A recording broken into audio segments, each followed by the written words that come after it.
Further discuss this now with Joe Siracusa, who is in Perth, Australia. He is the Dean of Global Futures for the Faculty of Humanities at Curtin University. Thank you so much for being with us on the program. So Ukraine has, for the most part, been sidelined by the U.S. Could that change now with this trip and, more importantly, with this mineral deal? Not really, Efnan. I think this is going to be Zelensky's last act with President Trump. I mean, Trump is done with Zelensky.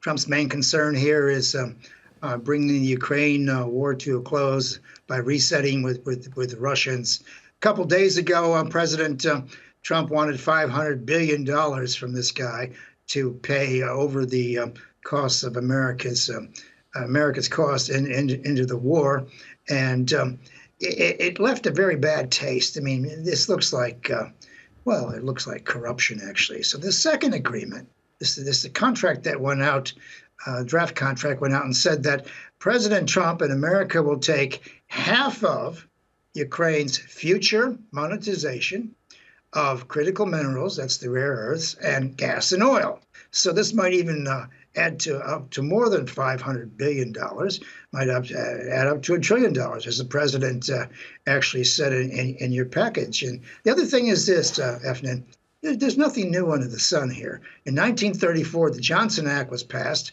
and it said that Americans can't lend money to anybody who didn't pay their World War I debts. So, you know, a lot of this, Trump is just going back into the history books, whether he knows it or not. There's always this sort of umbrage and resentment of not paying your debts, even though these people are giving up their lives. But I think in a very short period of time, Trump will come to some kind of cessation of hostilities with President Putin. I think Zelensky, who's had a very full 3 years, I think he will probably move in a different direction. That would probably be somebody else. But this is the last attempt to drag the Americans in to some kind of security guarantee, though there is no security guarantee.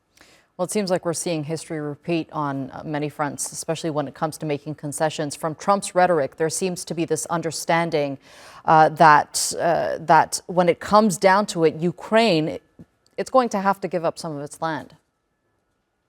Oh, Ukraine is going to have to give up the Donbass, Crimea.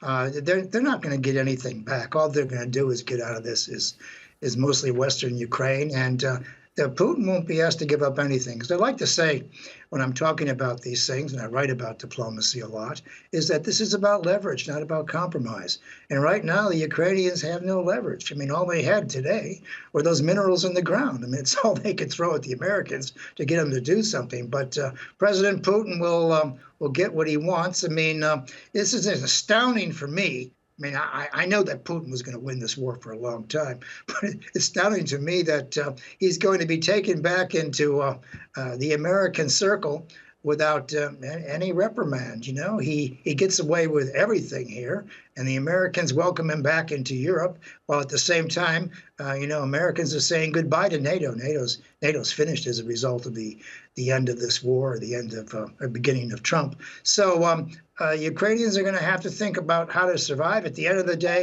Afghanistan, they are going to be a neutral country on Russia's border, and I think.